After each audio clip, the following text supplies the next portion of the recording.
Our next speaker is Yolanda Barron. She's a senior biostatistician at the Center for Home Care Policy and Research at BNS Health, and we'll be talking about natural language processing and detecting dementia risk.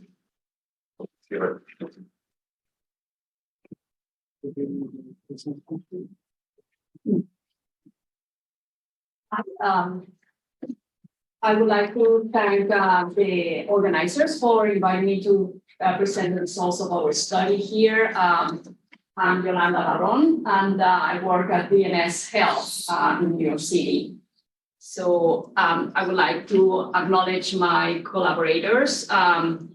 This is the study team, and Miriam Rybecker and Max Topaz were the PIs of this study. And sorry, there are two names that didn't show up.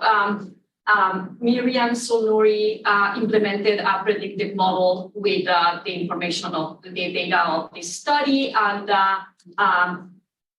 Jion Song in the bottom is the person that implemented the natural language processing, and James Noble is the neurologist working at the Columbia University Medical Center that was a consultant in this. So here is like outline of the presentation, and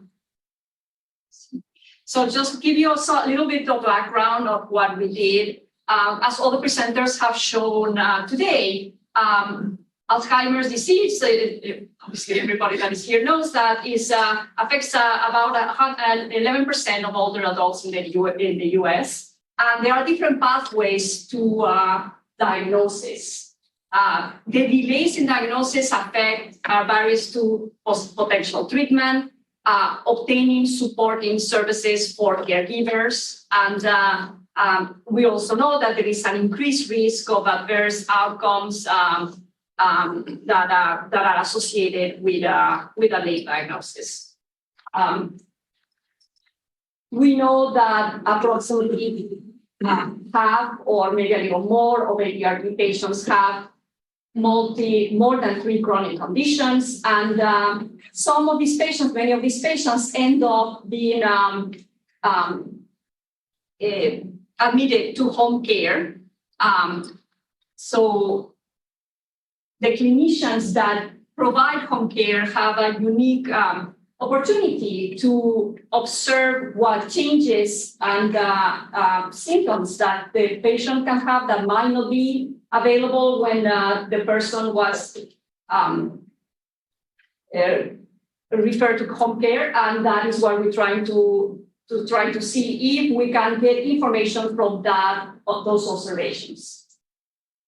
Okay. So what is home care for those of you that might not be familiar with it?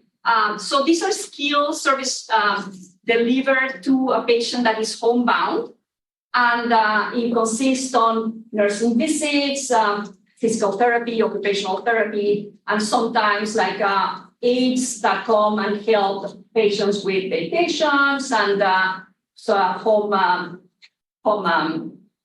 services and chores. So in 2019, it was estimated about 3.4 million people in Medicare were receiving home care. Okay. So BNS Health is a big service provider in the New York City area. It was formerly known as the Discipline Nurse Service of New York. And it provides all the services that I'm going to go over, but the only thing that we are going to, the data that comes in this study comes from the home care services that BNS provides. These are the area of services that BNS has, and the information in this presentation refers only to the 5 boroughs of New York City. So here, this is just one of the slides that they give us for who we are. But the only thing that I wanted to point out is that almost 1 million of professional visits were delivered in the area for over 100,000 patients in 2022. And there are about 10,000 team members between nurses, physical therapists, home health aides, and others that is a diverse workforce. They speak about over 50 languages and deliver care to that area. So the study objectives were in this talk, what I will do is explore the following question. Which factors help to identify patients at higher risk for being diagnosed with a new ADRD diagnosis among patients that come to home care without a diagnosis in record? We use demographic characteristics, clinical and functional characteristics, and also the new part of this will be using free text clinical notes and information to see if there is any information in there that can enhance the predictions. Okay. So this was a retrospective cohort of VNS Health patients that were seen for home care. So the first objective was to validate a natural language processing system that was developed priorly to try to identify symptoms and signs of ADRD on home care clinicians' free text notes. So, as I mentioned, among those that came to home care without a diagnosis of ADRD, we want to see if any of this information obtained from the notes predicts a subsequent diagnosis within a 4-year period, which is the length of the study. And for this presentation here, we also look if there were any associations with between race and any ADRD diagnosis or other of the variables that all the variables that indicate some disparities in the data that we have. Okay, so the methods. First, what are the sources of our data? The first data source that we have is what is called the Outcomes and Assessment Information Set, or OASIS. And this is a federally mandated clinical assessment that CMS requires for anybody that goes into home care. That is served by Medicare and is administered at different times during the home care, what is called a home care episode, which usually typically is between 30 and 60 days. It could be less if the person doesn't need more. And for this presentation, we only look at what is called the start of care. So the first assessment of home care data.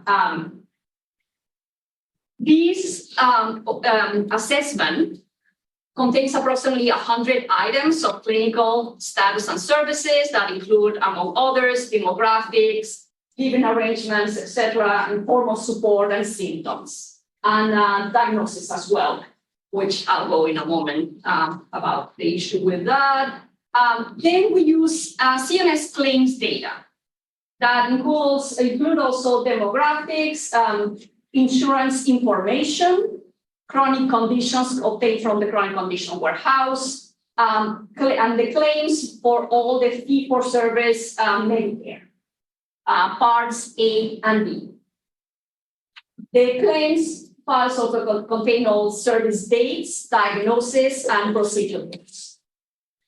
And the last component in our data were the clinical notes that come from the EHR of VNS Health, and they include visit notes that occur when the clinicians go to deliver care at the house of the patients, their home, and care coordination notes that are the communications between the clinicians that are related to patient care or patient referrals to other settings. Okay, so So this Medicare fee-for-service claims data was acquired for a prior study that was in 2018. And that data set was designed to examine care trajectories across healthcare settings over several years. So including both patients with ADRD and patients without ADRD at onset. So the inclusion criteria for the study was patients that were admitted to home care between July 1st, 2010 and December 31st, 2012. So it's a little bit of old data, but any diagnosis, they didn't need to be ADRD because we want to also see who gets diagnosis over the trajectory of the follow-up time. And had the Medicare fee-for-service coverage for an entire 6 months prior to admission to home care and 4 years after follow-up, after 4 years after admission. We exclude anybody that had Medicare Advantage because we didn't have that data. So we identify ADHD diagnosis using the list of ICD codes included in the chronic condition warehouse. Okay, so here is our sample. The overall sample was over 56,000 patients. Then we looked at different groups and we saw whether the patient had an ADRD diagnosis coded in the home care start of care OASIS assessment. Only 13% did that. And some of the reasons for that, I mean, besides the fact that it's underreported and under-communicated to home care, is that home care diagnosis, for those of you that might not be familiar, that they are included in OASIS are diagnoses that are important or they are required for given care. So somebody might have ADRD, but the care that is asked or requested does not include that diagnosis as something that needs to be taken care of and therefore is not recorded. There was more information in the claims. So 12% 32% had a diagnosis in the claims before home care, and another 16% had it after coming to home care, maybe 17% of this. So on total, almost half of the patients that in this study had a diagnosis at some point of ADRD. So for the first objectives, that was to refine and validate its natural language processing vocabulary for ADRD. We use almost 2 million free text notes. Of those, the notes came from nurses, social workers, and therapists, etc. And the majority, it was there were visit notes and coordination notes that comprise this group of notes. The NLP vocabulary was developed over all the sample, people with and without ADRD. And here is just like a description of how the NLP gets, I'll give more details if anybody wants after in the question and answer. This is not, so first, the researchers, a multi group of researchers identify concepts that were related to Alzheimer's and identify 3 domains. The actual naming of the disease, the symptoms, and interventions. Then created a preliminary list of terms, then put it through a model where with a big corpus of data, obtain more terms, and then implemented an interactive vocabulary Explorer, where they were looking for synonyms, and they were also looking for negations of the terms that might be associated with ADRD. And finally, they evaluated the NLP. This is what is called supervised natural language processing algorithm, where at the end, the researchers selected a group of nodes and checked whether the NLP algorithm had classified them correctly or not. Here are the domains that were obtained and the 28 subcategories that were identified from the nodes. So the first domain was the actual disease name, where the nurse or clinician identified the disease by name or synonym. The second domain were interventions that were used for treatment, and a list of symptoms that is shown here. So the average precision of the algorithm was 0.95, almost 0.95, and it ranged from 0.76 to 1, depending on the subcategory and the domain. Okay, so here are examples of what is identified in the nodes. So, for example, for mentions of ADRD, you can see is in the blue is what is in the node, and in brackets is what the domain that is associated with. So memory loss is extremely forgetful. It gets associated with memory loss, confusion, you see, etc. So, and cooperative behaviors like patient refused to learn how to inject insulin. It was like uncooperative. So it's we can see here what and just an example of the nodes as they were exactly verbatim what they were. Okay, so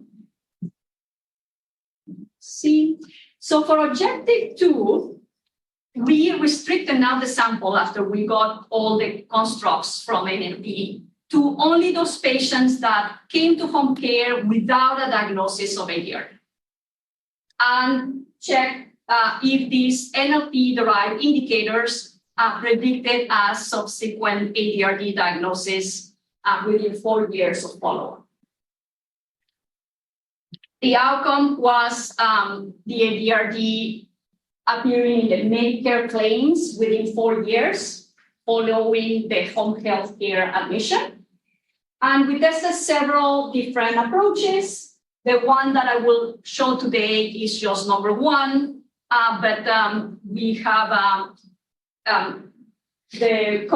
we also use Cox proportional hazard models with time-varying coefficients, and that paper just got accepted for publication.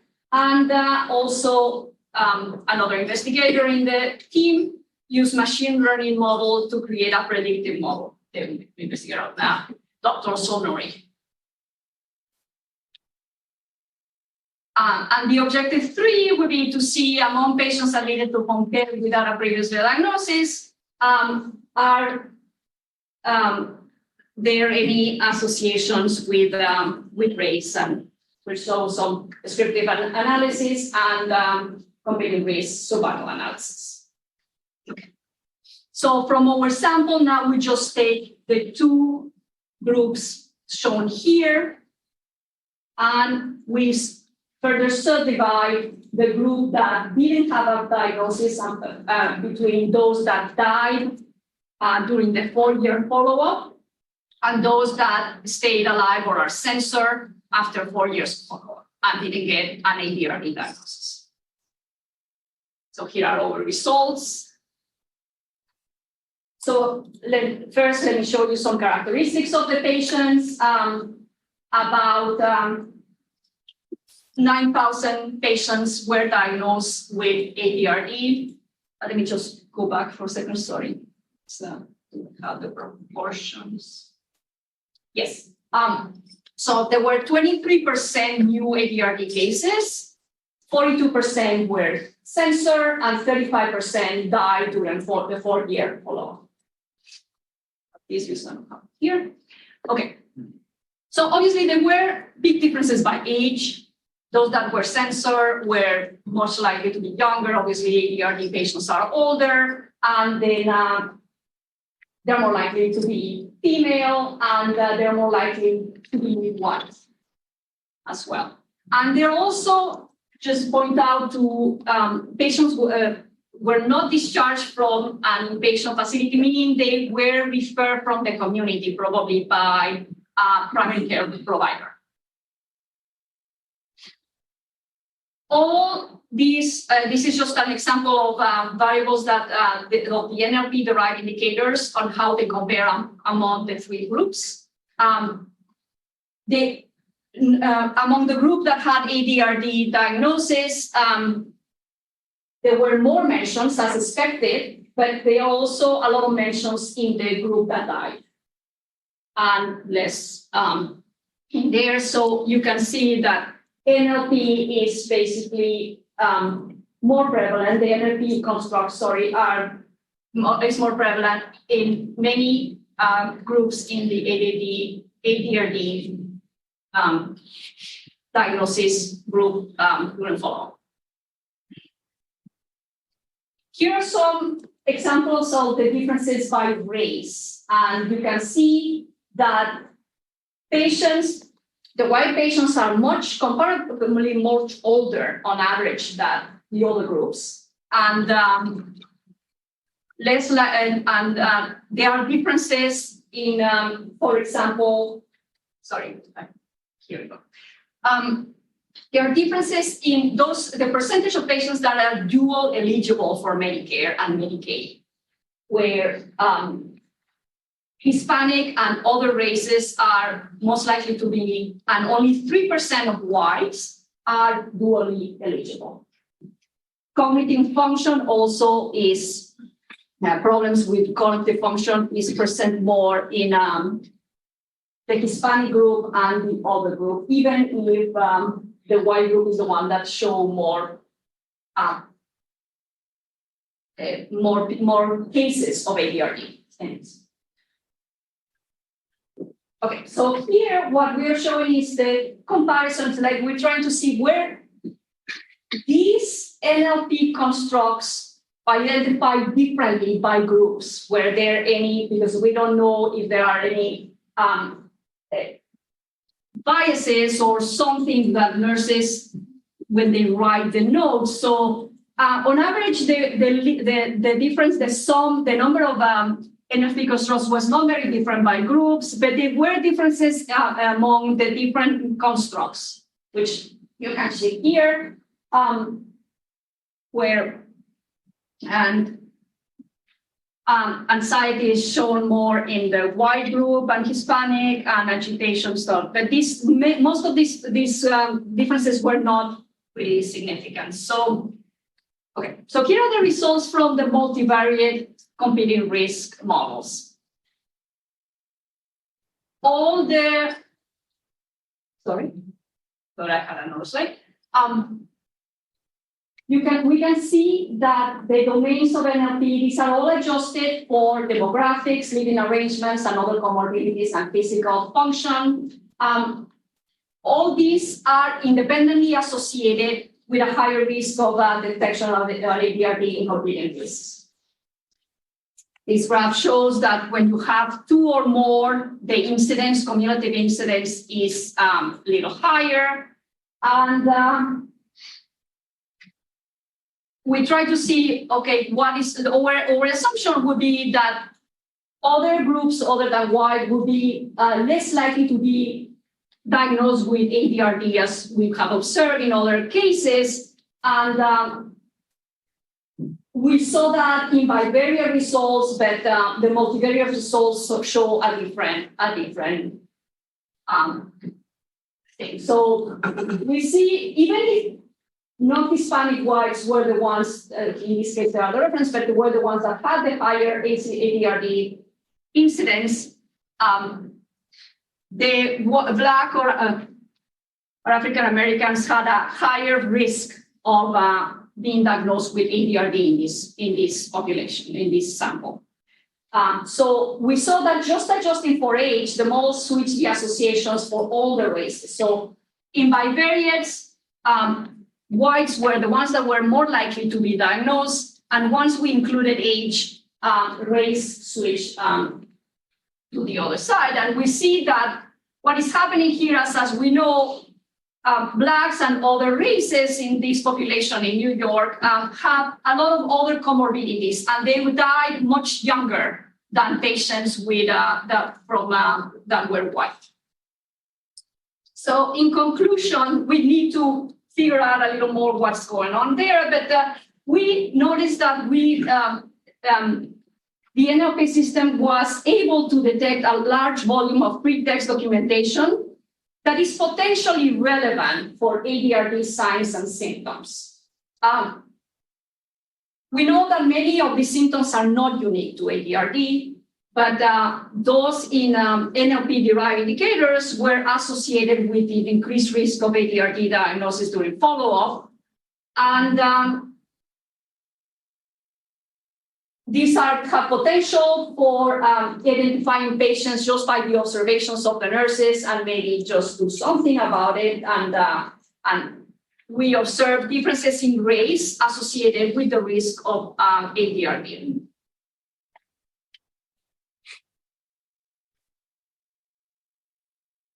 So now we have the challenge. We have a predictive model that we developed that didn't show here, but that we developed here on these models, and we have the challenges of validating these models with newer data, given that this data was a little older. If Fortus OASIS now, the assessment that is used in home care includes many variables that are specific to cognitive function and ADRD that were not present before. So we would like to be using that in the future. And what we would like to do is develop care delivery models that address the unique needs of individuals at different stages along the ADRD trajectory.